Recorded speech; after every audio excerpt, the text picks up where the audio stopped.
I'm John Matthews, Executive Director of Law Enforcement Initiatives at the National Law Enforcement Memorial and Museum. As many of you know, our mission at the memorial is to honor the fallen. But what you may not know are all of our efforts to keep names off of the wall. And we do that through our Destination Zero and Officer Safety and Wellness programs. Unfortunately, all too many of our peers have had their lives cut short by health-related issues. So here, as part of our Destination Zero program, we recognize the need for officers to stay both physically fit and mentally resilient. At Destination Zero, and in partnership with our sponsor, 511 Tactical, we've compiled a series of videos that demonstrate how law enforcement agencies across the nation are motivating their officers to stay physically and emotionally healthy. So each morning during Police Week, we're highlighting various programs ranging from physical fitness to yoga and meditation to mindfulness to keep officers physically and mentally resilient. So now I invite you to wake up, work out, and get healthy.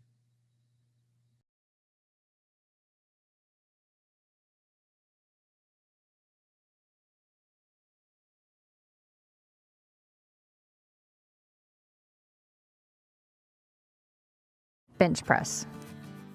Your body position will be eyes in front of the bar, feet flat on the floor, both hands clasp the bar with a full thumb wrap. A 3-inch high sponge is secured to the bar and must make contact with the chest when the weight is lowered. Hips and back must remain in contact with the bench during the entire lift. Feet must remain flat on the floor during the entire lift. An administrator positioned on either side of the bar will assist to unrack and re-rack the bar during all lifts. One warm-up lift is required prior to attempting a lift for points. The weight of this warm-up lift must be lower than the weight required to obtain a 9-point value. Lower the bar until contact is made with a 3-inch sponge. From the down position, the bar is raised towards the ceiling until a full yet soft extension of the elbows is obtained. The test is over when there have been 2 failed lifts or the 11-point threshold is met. Sit-ups. There is a 1-minute time limit. Feet flat on the floor, no wider than hips width apart, and secured by an administrator. Knees are bent at a 90-degree or tighter angle, buttocks closer to the feet. Hands are overlapped and placed behind the head. Fingers may not be interlocked. Start in the down position. Elbows must cross the vertical plane of the kneecaps to complete the up position. Shoulder blades must contact the floor to complete the down position. Resting in the down position is not allowed and will result in immediate failure. Resting within the 1-minute time limit is allowed in the up position only.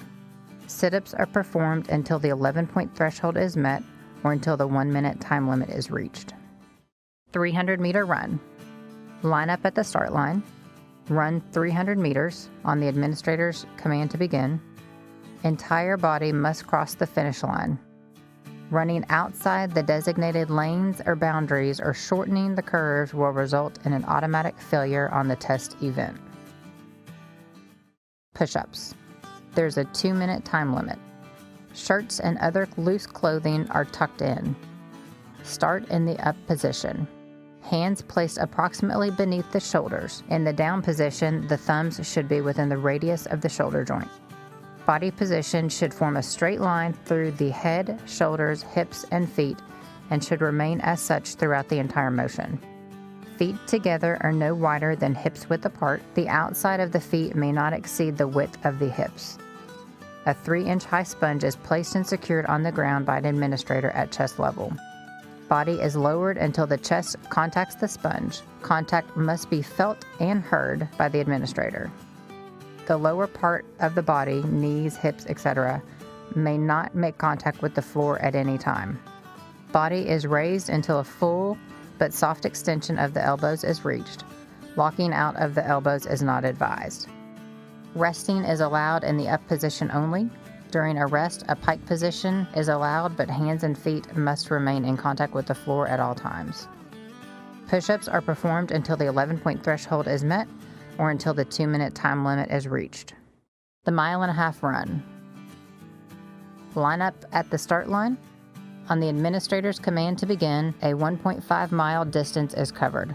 Walking, jogging, running, or any combination thereof may be used through the duration of the test so long as the appropriate distance is covered. Entire body must cross the finish line. Running outside the designated lanes and boundaries or shortening of the curves will result in an automatic failure on the test event. Hi, I'm Donna Horton, the Wellness Coordinator for the Lexington Police Department. In anticipation of National Police Week, we want to give you guys a glimpse of what we do here with the Lexington Police Department as it pertains to fitness. We're going to look at a few exercises: the snatch, the box jump, burpees, and a nice farmer walk to engage our abs. Stay tuned. All right now, hips through. There you go, good set in the hips. Good, come on. Hips through. Good, good, good. 2 more, come on. Hips through. Good feet, good. 1 more. Nice. Good job.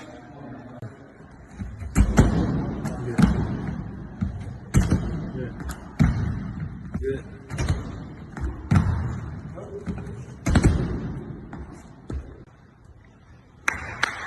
Here we go. Come on. Keep going. Keep going. Keep working. Keep working. Come on. Come on. Keep working. Keep working. Keep working. Finish it. Finish it. Finish it. Finish it. Nice. Abs engaged. Soft feet. There you go. Stay tall. Good. Engage the abs. Keep the abs engaged. Good. Good. Good. Core engaged. Soft feet. Soft feet. Soft feet. Control the weight. Nice and tall. Hips are through. Hips are through.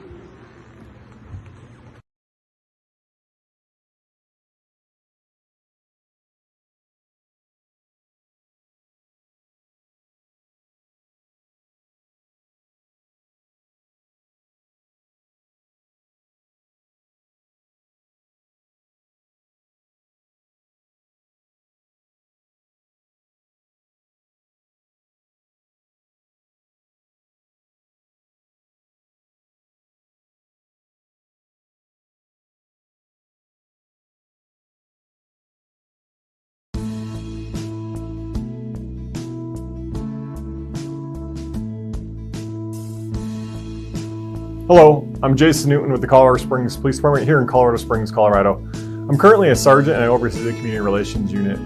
So if you can imagine, in 2019 I took over the unit. 2020 was definitely an interesting year for us, where basically from one day we were heroes to the next day basically a switch was flipped and we became villains. And so with that came a lot of stress, and that's where this mindfulness came involved with me and really helped me through this.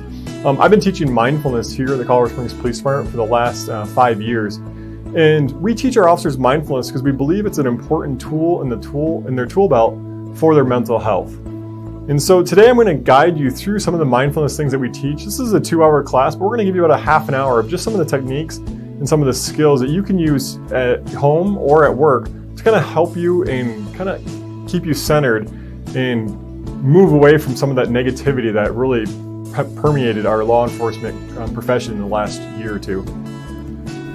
I've been in the policing profession for the last 17 years, and I've seen the emotional and physical toll and mental toll that this profession has taken on myself and some of my friends and colleagues.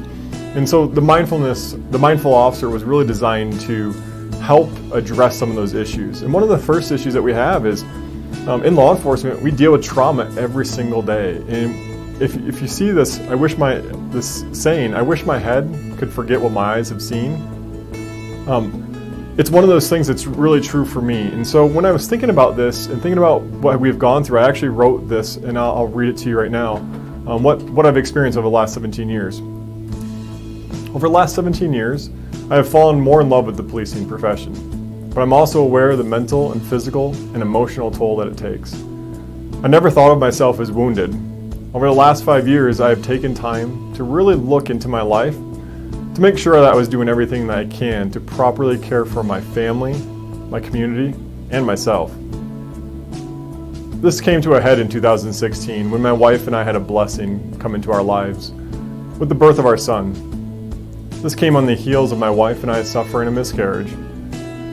In suffering that loss and feeling angry and alone and thinking that I just needed to suck it up and move on. This was a pivotal moment for me because it allowed me time to really examine all aspects of my life to make sure that I was truly okay.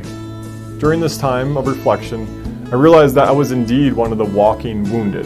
I still remember the sights and sounds and smells of a head-on car crash, seeing a female driver of one car burn alive in front of me as my partner and I rushed to the other car. My heart still flutters when I recall working desperately as the intense heat melted parts of our uniform, as we worked to save 4 trapped girls, but sadly not being able to save the life of one. The cries of a mother and father when I told them that their 16-year-old was killed in a car crash. The screams of a man running down the street with blood gushing out of his back from being stabbed in a bar fight. The sounds of gunshots as we were being shot at and my partner taking one of the suspects down. The face and moans of a man who shot himself in front of me. The wailing of a family when I had to tell them that their teenage son killed himself. The tears and anguish of a new mother suffering from postpartum depression as I pulled her off the highway and fell with her to the side of the road as a semi flew past, nearly killing both of us. The tears and shaking of a mother and father as we worked to save their 4-month-old child from an accidental medicine overdose, but were unable to bring him back. Those are just a few of the thousands of moments that have affected my life and my career. Every officer has moments like that each and every day, and they never go away. If you talk with officers and ask them, they will tell you war stories. But if we're honest with ourselves, these are really wounding moments in our lives. As we continue down this road, there will be more moments like this adding to our wounds, pushing us down, making human connections at times feel hard, and bringing stress, sadness, and anger and frustration into our daily lives. I personally thought I had a handle on this. I had outlets, such as competing in Ironman triathlons, running with my dog, hiking with my family, or reading. I thought that was enough. But through my self-reflection, I realized my mind, heart, and emotions were taking an invisible beating, and I needed to do more. And that's where this class came in about, is me just discovering that and then feeling that moment of just separation from people and not feeling like I could talk to anybody about it because I thought I was the only one in this boat. And then I realized when I actually did open up about this and got over that stigma, I found out hundreds of thousands of law enforcement officers are going through this every single day. And those are just the moments in our career that I just talked about. But think about the doors of your life. Each one of those doors comes with a stressor. So for myself, I'm a father, I'm a husband, I'm a son, I'm a brother, and a sergeant. And so all those stresses, if all those doors are open, it's just pounding on me and I can't really do any of those things well. And that frustration from being a father or not being in time with my kid may come out in my work, and I can't have that happen to me. But one of the key things is stress is what's it really doing to us? And one of the things about mindfulness is, I know it doesn't sound like a mindfulness presentation right now because I really talked about the trauma that's impacted my life. But the first thing about mindfulness is acknowledging that trauma and understanding what it's truly doing to us. And can stress kill us? And it can. One of the things with stress is it makes us make poor decisions. We react in the moment. So if you're in a shooting or you're in a traumatic situation, we need to be confident. We need to be able to carry ourselves. And if we're stressed at that moment, we may make the wrong decision that could end our lives or someone else's. So that's why it's extremely important. But the crazy thing is that the stress at home, the stress of our taxes, the stress of our kids, is affecting us just the same as the stress of that trying to take down a violent felon or going to a homicide call.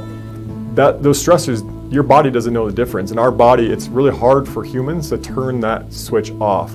So that's where mindfulness comes involved. And so thinking about stress, and now we know our everyday life stress, work stress comes involved, but now just taking first responders. We deal with so much trauma in our lives, and we take on everybody else's trauma. In 2019, looking at the first responders' deaths, we lost 147 to line of duty deaths. So that's shootings, traffic crashes, accidents. That's an alarming number for anybody. Also that same year, we lost 228 by their own hands. So clearly we need to do more in this area. Looking at just Colorado, looking at numbers nationwide, but I looked at the Colorado numbers. In 2019, Colorado officers were 55% more likely to die by suicide than they were in the line of duty. If we're continuing to dive deeper into those numbers, in 2019, we were 375% more likely to take our own lives than be shot by somebody and killed on duty. And those numbers are not just Colorado. Those numbers are actually consistent nationwide in the 300 to 400% more likely to take our own lives. So that's why we're doing this. That's why it's important to acknowledge the stress, and we need to do more to take care of ourselves. And really, we can't fix our mental health with duct tape. And so that's where mindfulness comes involved. We can't just patch it up, and we have to take actions for it. As law enforcement, we believe in training. And this is just another part of training that we just neglected over the years that we need to do better. So now moving into what is mindfulness? It's a buzzword that you've probably heard in your departments. You've probably heard it, oh, we needed more mindfulness. But what truly it is, and it's pretty simple. Mindfulness involves paying attention to each event, being present in the moment within your body and mind with a non-judgmental, non-reactive, and accepting attitude. Sounds pretty easy, right? Well, where we struggle, of course, is the non-judgmental, non-reactive.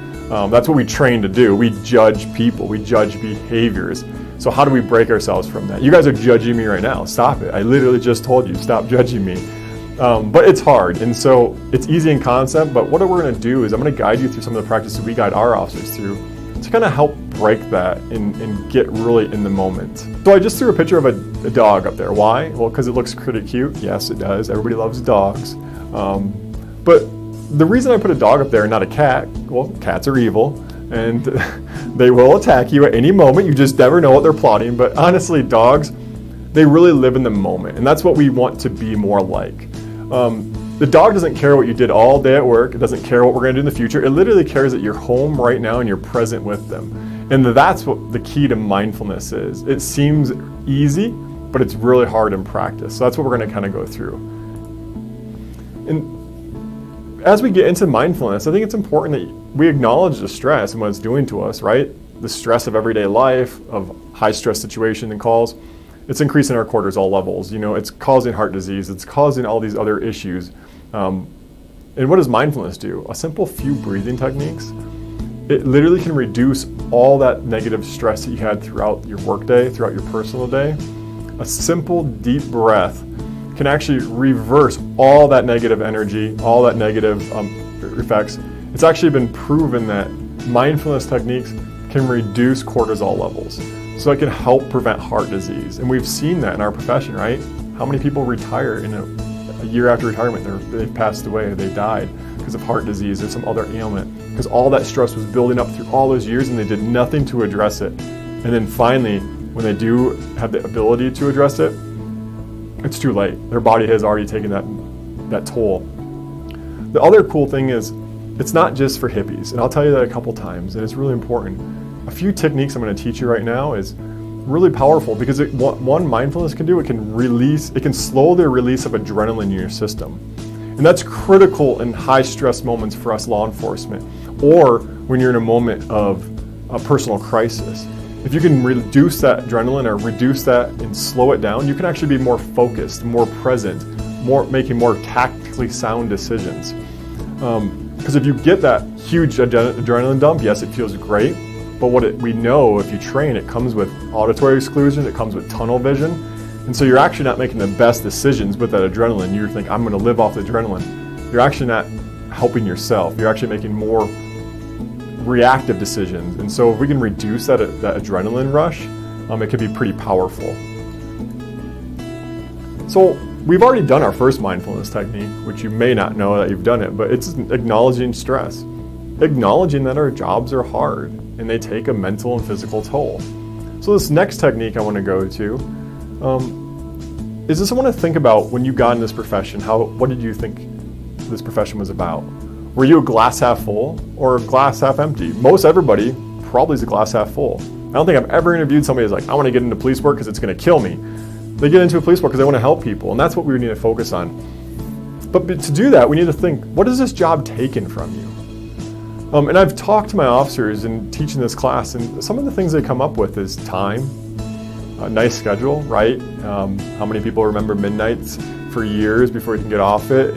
And when you finally see the light of day, it hurts.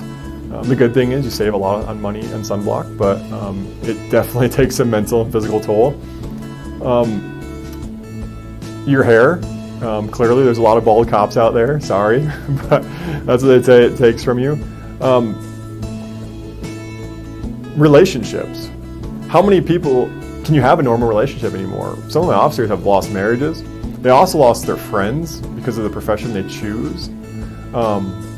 It can be pretty devastating to lose people that you've been close to your whole life. And now, just think about last year. Flip the switch, they just leave.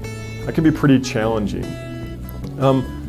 So one of the things a lot of officers say is it's taking peace in their innocence. And I always find that very striking because when I think about it, it's taken that from me as well. I can never go to a large community event without being a little bit paranoid. My wife knows that.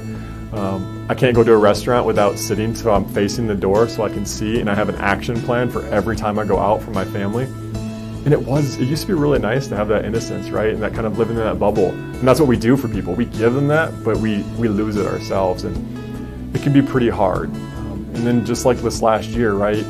It was so challenging because one day we're heroes, the next day we're villains. And this job takes a lot from us. And it can be devastating and hard, and it can take our lives in more than one way. And so now you're like, wow, this is horrible. How is this mindfulness? Now we want to flip that page over and say, what is this job given to you? And think about what this job has truly given you. When I talk to officers about what this job has given them, I get gratitude. They're grateful for life. They also gratitude because they're grateful for when they see, we go into some pretty tough situations and you're like, wow, I'm so blessed for what I have in my own life. And that's very powerful. It also financial stability. A lot of departments, we still have pensions. And that's a pretty powerful thing that most professions don't have. And that's why I want to get that. I want all of you to live past retirement so you can enjoy that financial stability later in life. Also confidence.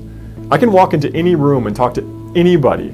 It's a pretty powerful thing. I can talk to a guy on the side of the street for half an hour about nothing. I've never met him in my life. But it's just that confidence of being able to control a situation, to be able to talk to people. And a couple other things is lifelong friendships and a family. What other profession besides the military that the guy, even if you're not happy with them, your partner, that day, they'll give their life for you. And I will give my life for them. That's pretty powerful. That's pretty cool.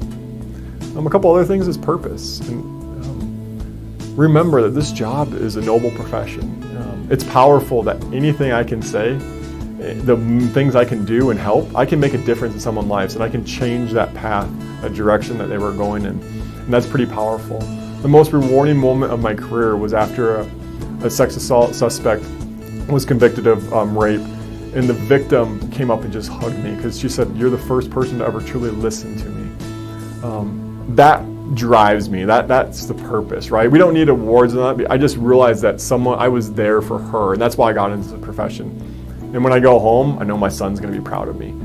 I'm a police officer, and it's one of the things that I'm doing that I'm so proud of is being a cop.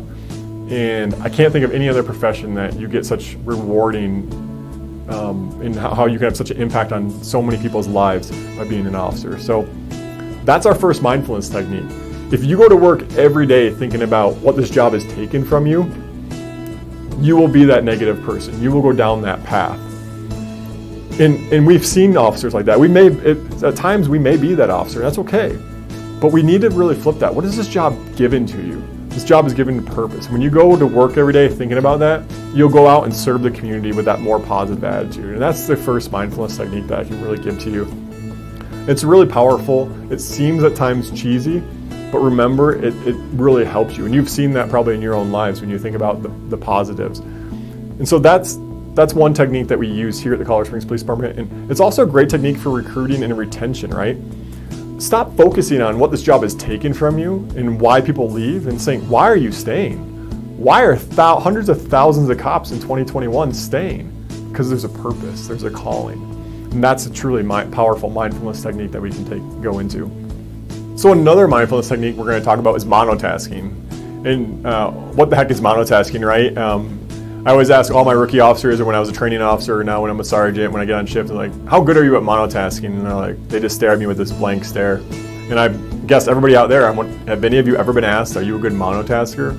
Probably not, right? We always ask, are you a good multitasker? But in reality, I want good monotaskers in law enforcement, because we can people think they can multitask. You really don't. Your brain just switches from one activity to the next. And if you're focused on 7 different things, or let's take the doors of life, right? If all those doors of my life, the father, son, brother, husband, sergeant, if they're all open, can I do any of those well? No, I'm probably giving a little bit of effort in each one, and I'm neglecting some areas. And we've seen that. That's why we lose relationships. And so I need to be able to try to force those other doors closed and focus on one thing at a time. Let's take it to your personal life. If you're out at dinner, or you're on a date, or you're with your wife, or your partner, and they're talking about something serious, and you're like, hold on a minute, and you check your phone, that takes away from that relationship, and we've seen that. And so it's just a matter of just doing one thing at a time and doing it really well. And so if you can, I encourage you, put that phone down. And that's the first practice I want to do. Just enjoy one dinner a week or 2 dinners a week where you just focus. My son and I do this, and we literally laid in bed the other night, and we just talked about what we had taken on a deserted island. What was it, like a piece of pizza or milk? And we had the best conversation because I just focused on him, and he saw me in that moment, and I saw him, and it was just a great moment. But our connection becomes stronger every time we do that. So thinking about as a supervisors, one of the things I challenge you to is, if an officer comes into your office, if you have time for them, make time for them. Ignore the phone, ignore the computers. And if you don't, tell them to go away, because I guarantee every single one of you listening and watching this out there, you remember walking to the supervisor's office or just needing somebody to listen to you at the moment because it was a hard call or a challenging call. And it's pretty damn frustrating when somebody isn't there for you, and they're like, hold on. And that's where we need to do better in law enforcement. We got to take care of ourselves and look out for each other. And the also good thing is, taking it from a perspective too, is for domestic violence or sex assault, that first officer, if they're present in the moment, truly listening, that can drive that case. So people get frustrated about domestic violence or sex assaults because we don't know. But what happens is, oh, you're telling me a traumatic story about being sexually assaulted or something, or domestic violence? Hold on. Yeah, hey, can you go do this? You can't do that. It impacts the quality of service we're providing. It takes away from that victim. So think about monotasking. If I do a sex assault interview, I literally turn my radio off and I have another officer guard the door and say, hey, you can handle that. So I can focus and I can actually truly listen, because when you're listening and you're actually hearing what they're saying, sometimes you get more of the story. And sometimes they're not telling you exactly what happened, but they are telling you, but through different channels. So monotasking is extremely important. It can help create our personal relationships even stronger, but I guarantee it will make you a stronger and better cop out there on the street, and a great supervisor if you can truly just listen to people and put the other tasks aside. The next thing we're going to talk about, this next technique, is something that you probably learned in the academy when you were going out shooting, is tactical breathing. Seems pretty simple in concept. Maybe at the range you wanted to focus on your breathing because you want to steady out your gun and do that. We talk about it a lot when you first get in the force, but we kind of forget about it and how powerful that method can be. Tactical breathing is super simple. You're going to breathe in for a 4 count, you're going to hold it for a 4 count, and you're going to breathe out for a 4 count, and you're going to pause for a 4 count. That's it. Very simple, but a very powerful tool. So I want you to practice with me. So first we're going to take a deep breath in through our nose, we're going to hold it, breathe out through our mouth, pause, and we're going to do that a couple times. So practice with me. Take a deep breath in, and hold, 2, 3, 4, and breathe out. 2, 3, and that's pause. Let's do it again. Take a deep breath in through your nose, and hold, and breathe out. do that one more time. Take a deep breath in. And hold. And breathe out. That's it. If you're still watching this and you haven't passed out, you've passed that portion of the class, great. It's always my final test for my mindfulness class. But that's tactical breathing. So think about what you're doing with that breathing. Were you thinking about taxes? No. Were you thinking about the next call for service? Were you thinking about your spouse, your kids, the finance struggles? No. You were thinking and focusing on breathing. It's a very simple technique that's very powerful. The cool thing is that little technique that you did just right there can reverse all the negative effects of the last call for service or that argument that you just had with your partner. And think about how powerful it is of just taking that one breath. Okay, you think more clearly. It slows your brain down. It slows the release of adrenaline. So that's tactical breathing. Very simple, very easy technique. And guess what? Nobody has to know you're doing it. It's just breathing. And the next thing is, it's not just for hippies. So I'm going to show you this video. This video is from Oregon. So this was in 2016, Christmas. Trooper Nick Cederberg has been shot 12 times and is laying there bleeding out. So what happens is Trooper Cederberg gets in a pursuit with a suspect from King City who just killed his wife. They call it out over the radio. Trooper Cederberg happens to be up in this is in Portland metro area, sees the vehicle and gets in a pursuit with it. So the pursuit goes down south on Highway 99 in Oregon, right outside of Portland, through 12th, through Tiger, 12th and Sherwood area. And now they're just south of Sherwood, Oregon. Trooper the suspect actually turned and rammed Trooper Cederberg, and there's a shooting that happened. The officers arriving on scene are coming into the area, and they don't know if Trooper Cederberg is alive or what. They need to get to that car. So I want you to watch this video and think about the breathing. So listen to the officers as they team up, and they're going to move towards, they don't know where the suspect is, they don't know where Trooper Cederberg is, but they need to get there to save his life or to see what they can do for him. So listen as the officers approach the car and approach Trooper Cederberg. Listen to the breathing and kind of see what's going on, and we'll talk a little bit more about that after the video. Your house. Get in the house and lock the door. Pay attention. You're on shield here. Someone hits that car hard. I've got the car. Hey, let's go. Somebody watch my left side up here. Got your left. Can you see in the car? Got your left. Nobody. I can't see. Get that shield up. Get that shield up. Are you ready? Are you ready? I need someone on my right over here. Okay, hold on. Alright, deep breath, everybody. Okay. Someone got the woods? I got the woods. Okay, I'm taking off. I'm going to drag him out. I got the woods.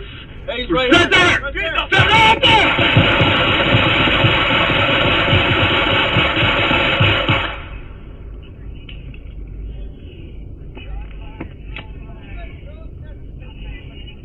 So as you can see from that video, pretty intense situation. So the suspect was literally waiting there, hiding in the bushes with his gun pointed at those officers. And he's already shot Trooper Cederberg. But if you listen to the officer's breathing, he was taking short, shallow breaths. The other officer recognized that and said, hey, deep breaths, everyone.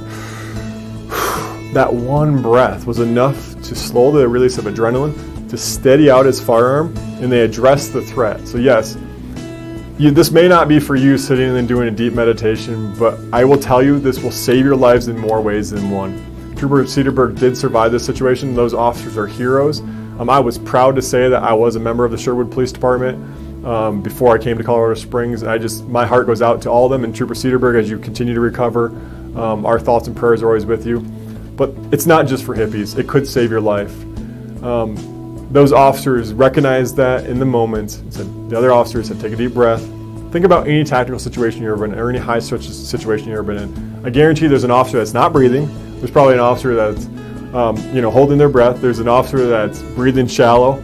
So anytime I get on scene as a supervisor, I always say, hey, let's take a deep breath. Okay, now we're ready to move. So that's why tactical breathing is critically important. It's not just for the hippies.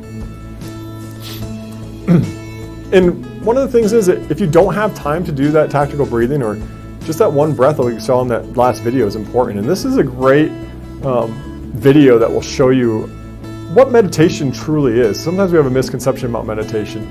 And So I want to play this video for you, and it will show you exactly what meditation is and how we can incorporate it into our lives pretty easily.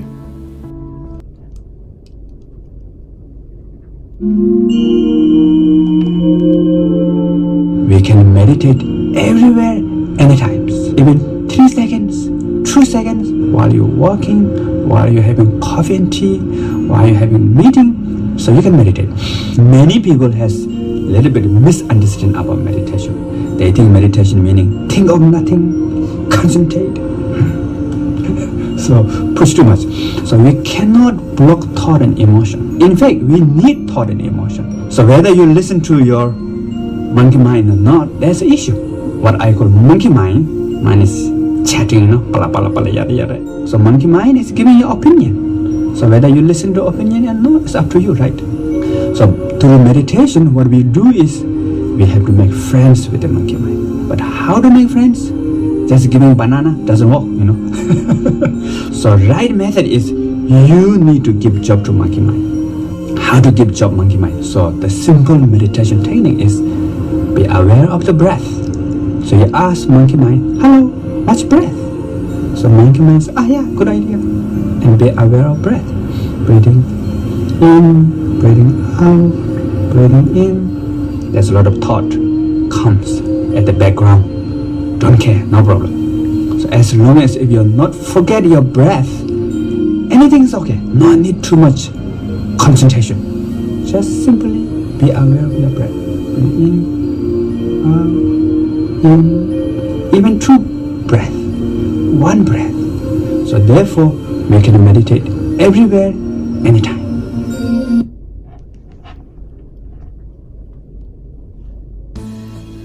So I really like that video because it really simplifies it for us. It makes it, I always say, for me as a cop, I just needed simple guidance, and that makes meditation so much easier for me. I always thought it was sitting up in the mountains, taking 20 minutes, and it's not. It can be that simple breath.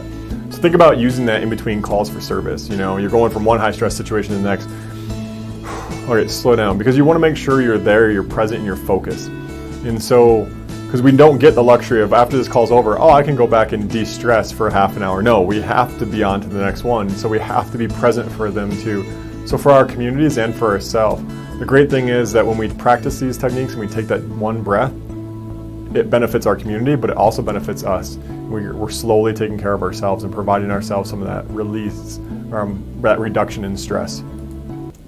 So I'm going to guide you through one more mindfulness practice that we teach here at the Colorado Springs Police Department. And this one's going to take you into actually a deeper meditation. So it may not be your cup of tea, but I just urge you to just give it a chance and try it and see if it's something that may work for you. So we're going to take a few minutes to practice just being, to bring some mental clarity into your life. Enjoy this opportunity to take a few moments for yourself. To get started, allow your feet to be flat on the floor. Find a relaxed, comfortable position seated in your chair. Keep your back upright, but not too tight. Hands resting wherever they're comfortable. Now, I know this is a struggle for all cops, but now gently close your eyes. And you can notice your body from the inside, noticing the shape of your body, the weight, and let yourself relax. Seated here, let's settle in for a few deep, relaxing breaths. Breathe in through your nose and out through your mouth. Make these breaths long and slow. As you breathe, see if you can feel both your chest and belly rising and falling at the same time. Breathe in through your nose and out through your mouth. You can let out an audible sigh on the exhale if it feels right to you. With each breath, imagine crystal clear oxygen filling your lungs. With each exhale, feel the tension leaving your body. In through your nose and out through your mouth. Let's take a few more of these breaths. In through your nose and out through your mouth. As you breathe in, think about the stress that impacts your life. It could be work, money, or family. Bring those stressors to the front of your thoughts. And as you breathe out, acknowledge them and let them go. Again, take a deep breath in through your nose and out through your mouth. And as you breathe out, let another stressor go. In through your nose and out through your mouth. And now bring your breathing back to normal and tune into your breath in your body. Feel the natural flow of breath. And notice where you feel your breath in your body. It might be in your abdomen, it may be in your chest or your throat, or in your nostrils. See if you can feel or hear the sensation of breath, one breath at a time. When one breath ends, the next breath begins. In through your nose and out through your mouth. Now as you do this, you might notice that your mind start to wander. You might start thinking about things in the room, stressors in your life. If this happens, this is not a problem. It's very natural. Just acknowledge them and let them go, and then gently direct your attention right back to breathing. In through your nose and out through your mouth. So we'll stay with this for a few moments in silence.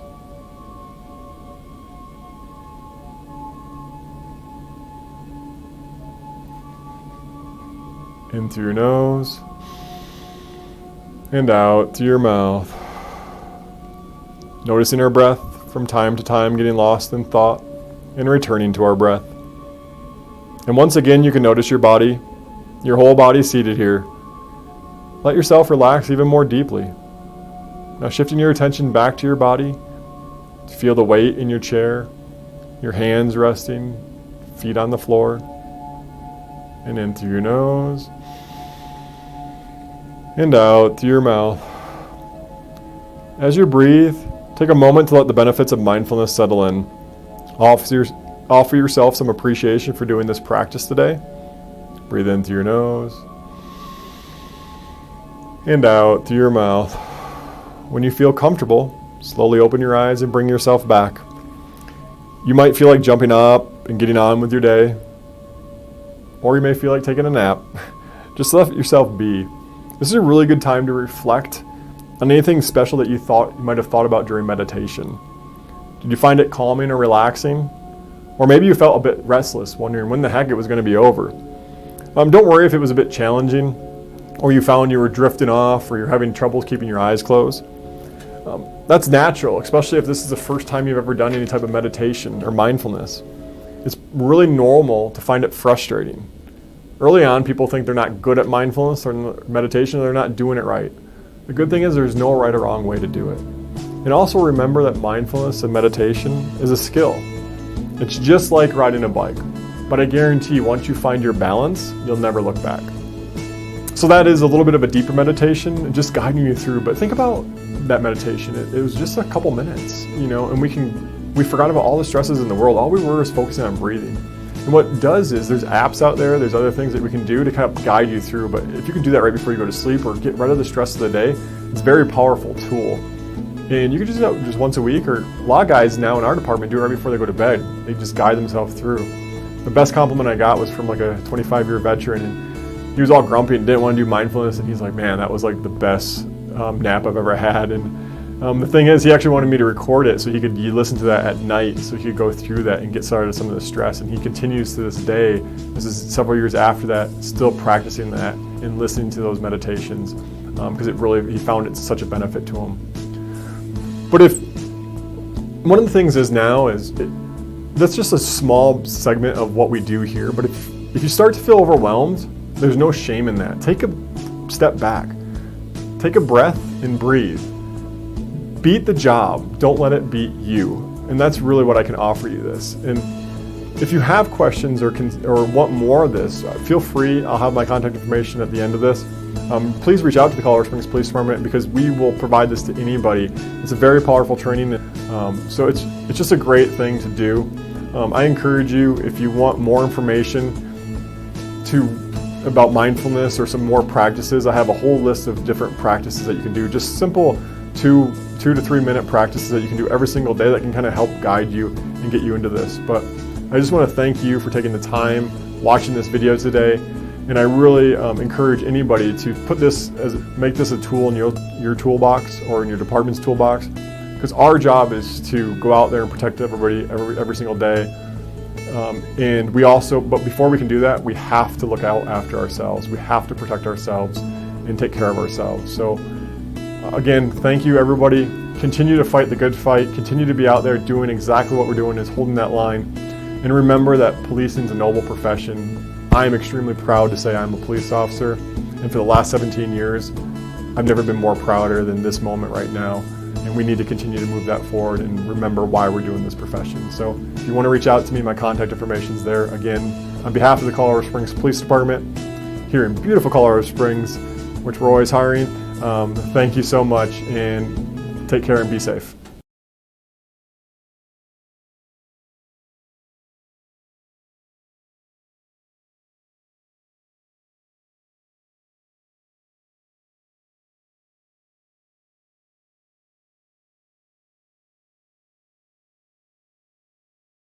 Thank you for joining us today for our Wake Up, Workout, and Get Healthy program sponsored by 511 Tactical. It's important for us at the National Law Enforcement Memorial to keep names off the wall, and we'll continue to work with our Destination Zero program and officer safety and wellness initiatives to keep officers physically fit and